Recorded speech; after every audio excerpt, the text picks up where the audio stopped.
Ka zbardhur dita, syt më kërkojnë dritë, ndërsa mendja pakës dije.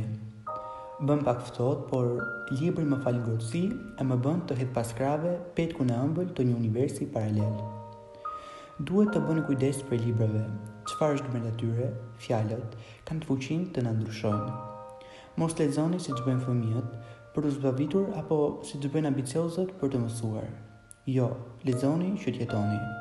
Kur ke mbaruar se lexuar një libër, dëshiron ta kishe mik autorin që e ka shkruar, që mund të telefonoje dhe t'i tregoje se si ndihesh.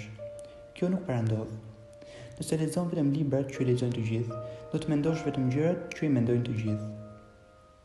Kur kam pak para, blej libra dhe kur më tepron ndonjë gjë për tyre, blej ushqim dhe veshje. Ka dy arsye për të lexuar një libër. Një, të shijon leximi, tjetra, mund të mburrësh rreth tij. Librat janë kaq të veçantë, të rrallë dhe të tuat, saqë të tregosh se çfarë ndjen për to të duket si tradhti. Ka krime më të këqija se djegja e librave. Një prej tyre është të mos i lexosh. Nëse ke një kopsht dhe një bibliotekë, atëherë ke gjithçka që të duhet. Libri është pasqyrë e realitetit shoqëror për një epokë të caktuar. Libri është kulturë, dije, informacion, ndjenjë, emocion dhe fantazi. Libri ka lule dhe plak që tregojnë fytyrën e shoqërisë njerëzore. Një shtëpi e bukur nuk varet nga qequrinat në bufe, por nga librat në bibliotekë. Nëse ka ndonjë libër që do ta lexosh, por nuk është shkruar akoma, atëherë do ta shkruash ti.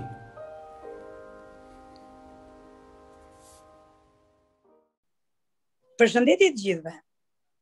Uroj të jeni të gjithë mirë.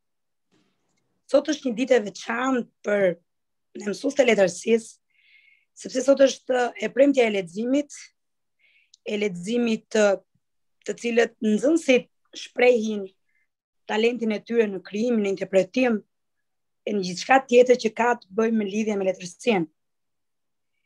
Edhe pse në një kusht jo të zakonshëm, do doja shumë që kjo e premte të zhvillohej në ambientet e shkollës ku gjithë nxënësit të jepnin ide, të interpretonin ashtu siç ata dinë dhe siç i dinë nxënësit e shkollës tona infrash. Megjithatë jam e kënaqur ku një pjesë e tyre, përfaqësia e shkollës tonë, nuk i ndaloi kjo, nuk i pengoi kjo situatë. Dhe për këtë arsye ata kanë organizuar një aktivitet për këtë të premte, një aktivitet i cili ka të bëjë me interpretimet e tyre, ato çka ata kanë shkruar, ato autorë që ata i pëlqejnë e adhurojnë, krimet e tyre të cilët janë fantastike edhe burim për mesazhe të rëndësishme për jetën e për të ardhmen. Sukses! Faleminderit Zysh. Leximi dhe të lexuarit, burimi i njohurive, i gjuhëve dhe i mendimeve. Të lexosh do të thotë të bëhesh një me librin, të ndjesh çdo dhimbje, të përjetosh çdo moment lumturie, si dhe të dëgjosh simfoninë e lehtë të pianos që luan në sfond, teksa çdo moment i librit shpaloset. Libri është një burim, i cili te kalon çdo kufi hapësinor dhe kohor, duke rezistuar çdo teknologji apo shpikjeje. Një art më vete, që gjendet i rrënjosur tek çdo kush e që të jep një siluetë lehtë shprese. Në vetvete, të lexuarit të tërheq në një dimension ndryshe nga yni, aty ku fjala dhe fjalia marrin një kuptim tërësisht të mëvetësishëm dhe bëhen themeli i imagjinatës dhe dinamikës letrare. Një person i cili lexon është ai i cili i bën ballë shoqërisë monotone dhe të zymt.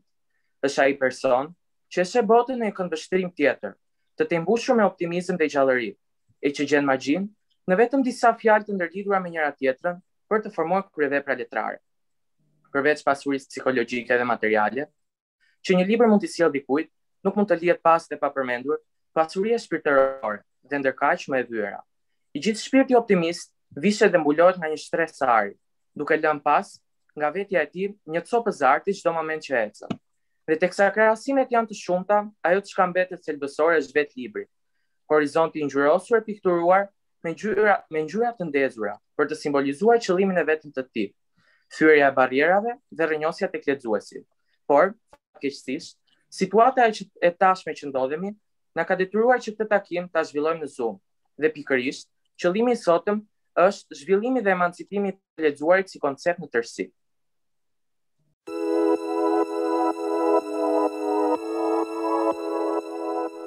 Libri shërben për njeriu pikërisht një çelës që do të çelë dyer të cilat ne kurrë nuk i njihnim më parë. Letërsia është arti që mundëson shkrirjen e mençurisë, etjes për emër dhe gënjeshtrës në një utopi të vetme. Një libër është një version i botës. Nëse nuk e do, injoroje, ose si përgjigje ofroj një version tënd. Nëse nuk dëshiron të harrojnë më njëherë pas i largohesh, shkruaj gjërat të cilat ja vlen të lexohen ose bëj gjërat të cilat ja vlen të shkruhen. Librat janë pasqyrë. Ju shikoni në to vetëm atë që tashmë e keni parë brenda vetes. Sa më shumë të lexoni pa menduar, aq më tepër bindeni se dini shumë, por nëse dini dhe mendoni duke lexuar, aq më qartë do të shihni se dini shumë pak. Shpirti im i përket fjalëve dhe librave. Sa herë lexoj, ndihem në shtëpi.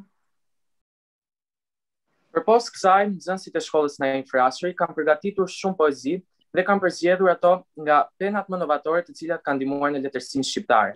Dhe për më tepër, le të ndjekim ato dhe të shikojmë se cilat janë ato të përzgjedhurat nga nxënësit tanë. Përshëndetje. Jam Anita Mjeshti nga e 12A. Për ju sot do të interpretoj një prozë të Paikonicës me titull Malli i Dheut. Kur vete njeriu, i lirë i vetëm larg dheut, viset e reja, ndryshimi i zakoneve, ëmbëlsia e udhëtimit e 1000 gjëra që vijnë re ndër popujt të huaj, të gjitha këto të përgëzojnë zemrën e të bëjnë jo të harrosh Shqipërinë, po të mos të vete ka ajo ai shtendë mendja. Në tutje, si ngopen sytë së pari ndryshime, gazi shuhet pa nga pak. S'di ç'të mungon, s'di ç'të duhet, një hije trishtimi ta mbulon fytyrën. E pikë së pari herë, mbastaj më dendur, e më në fund shpesh e pothuaj kudo, kujtimi i prindërve, i miqve, shokëve, kujtimi i dheut ku lindëm e urritëm, ku quajtëm foshnja e ku lozëm diel, kujtimi atyre maleve larg cilëve nuk vën dot mirë një shqiptar, kujtimi i kombit që me gjithë atë liga që ka, është kombi ynë. E për më tepër, kujtimi e dëshira, e etja i gjullon ta shtrëngojnë e ta dërmojnë me vërtet zemrën. Ah, malli i Shqipërisë, malli i dheut të dashur, i shenjti mall e dashuria e shenjtë. Kush është ai shqiptar që s'e ka pasur në vetë? Duhet të jesh jashtë Shqipërisë, e të jesh larg për të kuptuar se ç'forcë e ç'bukuri ka ëmbël ka përveshët kjo fjalë. Shqipëri, ajo me zbrazura letër, ajo fjala më e vogël na sjell kur vjen nga Shqipëria një gaz të parrëfyeshëm, se na sjell si një top të dheut. Faleminderit. Përshëndetje, unë jam Kleopatra Spahiu, nxënëse e klasës së 12 dhe kam përgatitur një pjesë nga vepra e Mithat Frashërit, e cila ka si tematik dashurinë, thelbin kryesor të ekzistencës njerëzore. Përse ikën ashtu nga unë? Nuk e di që dashuria ime është me krah dhe më e shpejtë se vrapi yt? Dashuria ime të shqipur si hija. Kudo që të vesh, të ka për të rënë pas. Kudo që t'jesh do të dalë përpara. Edhe kur të na ndaj një mërgim i madh, hija ime prap të ka për të ardhur pranë. Malet, fushat, njerëzit s'kan për të na ndarë. Se shpirti im është shepur pas shpirtit tënd. Se trupi im të ka për të kujtuar gjithnjë. Edhe kur vdekja të më marrë nga kjo botë, edhe aherë hija ime, e dashura e tmeruar, ka për të ardhur të dëgjoj, në të errtit e në të mungurit. Edhe kur ty, dua shumë që kjo t'jetë e largme, do të vi ora që të shuan ata sy, që i dua kaq shumë, dhe të bëhet hija i trupi bukur, e aherë mos pande, se do të shpëtosh nga ndjekja ime. Shpirti im të ka për të ardhur afër, në varr, si shpirti im është shepur pas shpirtit tënd. Dhe trupi im ka për të kurtuar gjithnjë. Aherë brenda në varr, terrët e të ftohtë, eshtrat do të dridhen, se në dashuri do të jem gjithnjë besnik. Faleminderit. Unë jam Engjibici, në klasën e 12A. Unë për këtë ditë kam zgjedhur një pjesë nga proza Rrëfime e dashurisë të Mithat Frashërit. Më pyete pse të dua, dhe unë qesha. Tani më po mendohem dhe them, pse të dua? Të dua për atë të qeshur të bukur, kur të shkëlqen syri i thjellët në ballë të qiruar. Të dua për ato leshra ku është përshtill gjithë gazi i ditës, për atë vështrim që është si ylli i lumturisë. Të dua se kur flet, ai zë më zgjon në zemrën time gjithë zërat e fshetë të shpirtit. Të dua se prandaj e ndjej veten time të madhe dhe të fortë, se në dashurinë tënde shoh zbardhëllimin e jetës.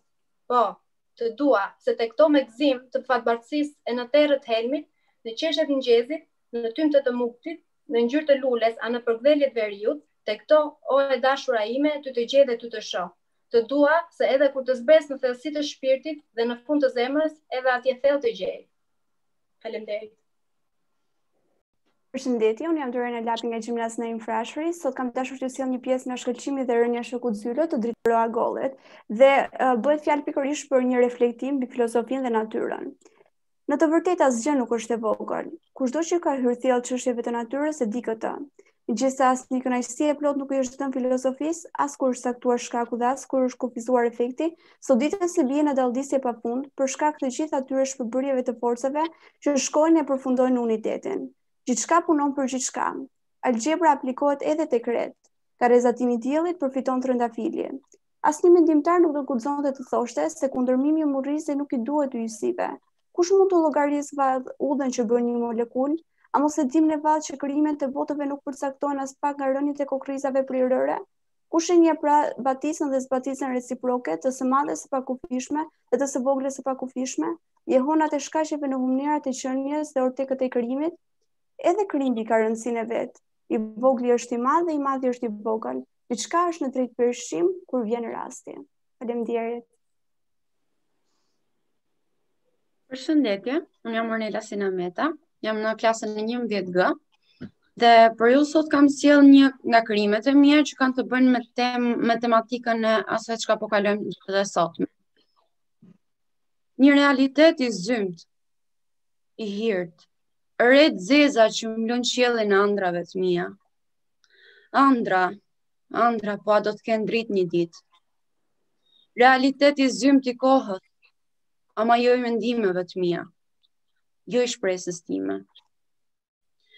Zot, sikur të kisha një çekiç të rënd, ta bajsha këtë realitet sopë thërrime.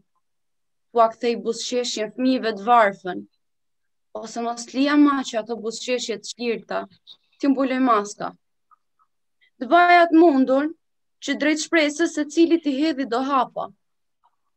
Kjo nuk është za, po as heshtjes mund të quhet. Në retës braz ta vetën shuk e mbledh. Po shkruaj me shpresë edhe pse nuk di ma që thuhet. Pa e lan një anën fjalë, tjetra më vjen. Sa kam dëshirë me i dhanë fond kësaj dallgë gjigande smundje dhimbje. Ti kisha dhanë një shkelm të rëndë e shkatrues. E me forcën e një burimit mirësie, ta kisha zhduk me rajnë këtë katastrofë që s'po na lën me dhanë as një përqafim dashunie. Ki besim o njeri, ki durim se ditë më të mira do vinë. Banu shpresë për vete, se prap mo afru me shpirt do din. Faleminderit. Përshëndetje, unë jam Andrea Dacarën, nxënëse në klasën e 12. Njerëzit janë gjithmonë në kërkim të frymëzimit e posaçërisht të rinj, të cilët synojnë që nga grincat e ëndrave të tyre të ngrihen themelet për një të nesërme më të mirë. Dhe referuar çfarë unë thash, kam shkruar një poezi dedikuar pikërisht të rinjve shqiptar. Shpresoj të pëlqej. Ditët na gjejnë me sy drejtuar një të ardhmje që nuk e njohim, duke u përballur me sfida që provojnë zemrat na i ftohin. Një tymnaj ëndrash, pritshmërish e qëllimesh, zhytet në ca skuta të errta përfitimesh. Kështu pritshmërive tonë të larta u përballen dhe sfida të një realiteti të ulët, duke lëkundur tek ne shpresat e pakta. E nëse mendoni se ne heqim dorë nga ëndrat, jeni gabim, vetëm se në vende të tjera i projektojmë ato, duke shpresuar se atje për këto ëndra do të ofrohet një ide shpagim. Rrethanat fillojnë të na kthejnë në zogj shtektar. E ardhmja mund të na gjejë profesionist, por nga vatra jon të ndarë. Besoj e kuptoni që na duhet një grusht motivim. Ca fjalë, ca vepra të realizuara, ca dyert hapura, ca rreze shprese që të na bëjnë besojmë tek një ardhmë denj për këtë akt. Pikërisht në këtë çast fjalët ju jeni ardhmja marrin kuptim dhe i pohojmë vetes. Unë mund të bëj gjëra të mëdha për vendin tim. Unë mund të shëroj njerëzit e këtij vendi. Unë mund të projektoj ndërtesa që të arrijnë qiellin në të cilin u rrita. Unë mund të vlerësoj bukuritë e kësaj toke që i fshen nata e dita. A u bindët se na duhet një grusht motivim? Prandaj na frymëzoni dhe ju, që një ditë të themi, unë dua të punoj në vendin tim. Faleminderit.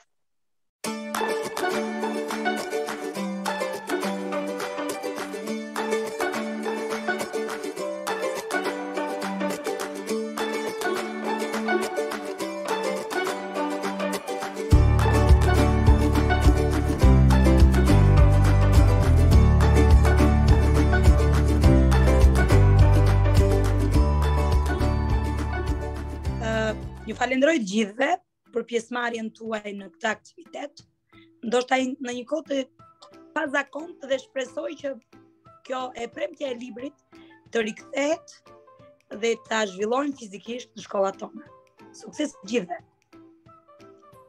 Faleminderit. Një falenderim që ashtu shkon dhe për nxënësit, të cilët me punën e tyre të palodhur na sollën deri në ditën ku jemi sot. Dhe një urim i cili supozohet që të ngelet gjithmonë është dhe premtja e leximit të bëhet në ditë e vazhdueshme dhe jo vetëm një ditë si kjo e sotme.